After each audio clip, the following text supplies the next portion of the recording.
बहुत दिनों की बात है। एक राजा के राज्य में एक गृहस्थ को एक लड़का हुआ। माँ बाप ने उसका नाम कुमार रखा।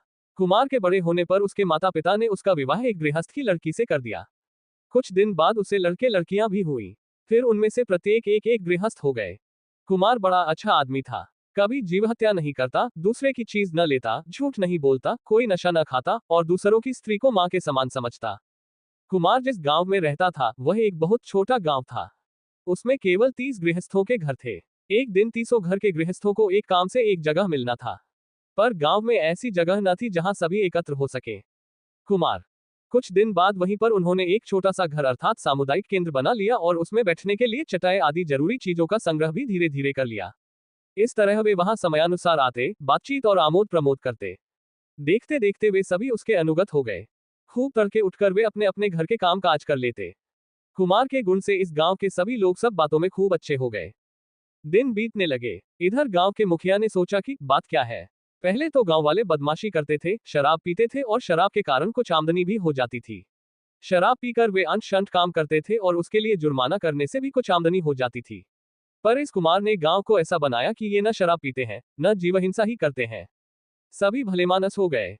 मुखिया राजा के पास जाकर बोला, महाराज, गांव के सभी आदमी चोर हो गए हैं, इनका उपद्रव बहुत बढ़ गया है। कुछ उपाय न करने से बचना मुश्किल है। राजा ने हुक्म दिया, जाओ चोरों को हाजिर करो। मुखिया ने सबको बांधकर हाजिर किया और राजा से कहा, महाराज, हुजूर के हुक्म के मुताबिक आसामी हाजिर हैं। राजा ने उनमें से किसी से न तो कुछ पूछा और न कहा। एकाएक हुक्म ही सुना दिया, जाओ हाथी के पैर से कुचलकर इन्हें मार डालो। राजमहल के लंबे चौड़े आंगन में उन्हें बांधकर सुला दिया गया। एक बड़ा हाथी मंगवाया गया। इन आदमियों में एक कुमार भी था। उसने सबको पुकार कर कहा, देखो भाई, ये ठीक है कि राजा अन्याय कर रहे हैं, और यह भी सच है कि हाथी हम लोगों को अभी मार डालेगा। पर तुम लोग राजा पर क्रोध न करना। जैसे अपना शरीर अपने को अच्छा मालूम होता है और उस पर अपना जैसा प्रेम है, राजा के शरीर के ऊपर भी हम लोगों का वैसा ही प्रेम हो। उन्होंने ठीक वैसा ही किया। हाथी जिससे उन्हें कुचल दे, इसी तरह राजा के आदमियों ने उसे चलाया, पर वह किसी तरह आगे न जा सका।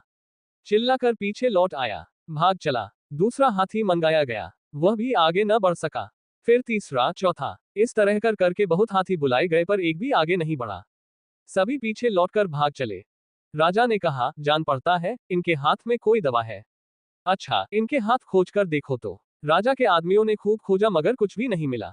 उन्होंने कहा, महाराज, इनके हाथ में कुछ नहीं है। राजा ने कहा, जान पड़ता है ये कुछ मंत्र तंत्र जानते हैं। उन्होंने खुद ही पूछा, क्यों जी, तुम लोग क्या मंत्र तंत्र जानते हो? उन्होंने कहा, महाराज, हम लोग कोई दूसरा मंत्र नहीं जानते। हम ये 30 आदमी जीवहिंसा नहीं करते, दूसरे की चीज नहीं लेते, झूठ नहीं बोलते और शराब भी नहीं पीते। सबको मित्र समझते हैं। हो सकता है सो दान करते हैं। ऊंची नीची जमीन को समान कर देते हैं। सर्वसाधारण के लिए तालाब खोद देते और घर बना देते हैं। महाराज, अगर हम लोग कोई मंत्र जानते हैं तो यही, और कुछ मंत्र नहीं जानते। राजा इनकी बात सुनकर बड़े खुश हुए। उस दुष्ट मुखिया की जमीन जायदाद भी निकाल ली और उन लोगों को उनका गांव और बड़ा हाथी दे दिया।